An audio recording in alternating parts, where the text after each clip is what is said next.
The Flamingo remote control lets you manage your recordings easily, hands-free, and without touching your computer. First, let's look at the remote itself. You have the Start Pause button, the Screenshot button, and the Pairing button. You can read the system status from the on-screen indicators. Here is the remote control connection strength and the remote control battery status. You can also check the Flamingo device battery and the current recording status.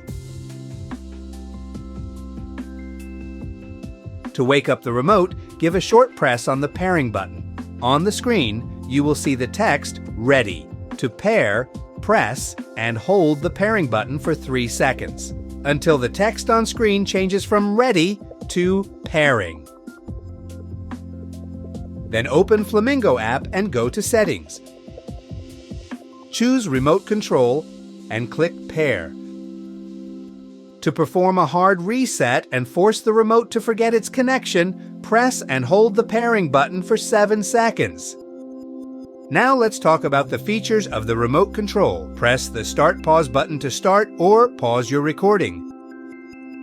To capture still images during a recording, press the Screenshot button. The single vibration confirms your screenshot was taken. Freeze mode allows you to pause the frame during recording. To activate it, press and hold the Screenshot button for 3 seconds.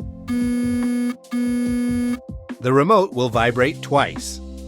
To unfreeze, simply press any button on the remote. You can easily customize the haptic feedback on your remote control. Just head over to Settings, select Remote Control, and toggle the vibration off or on to suit your preference.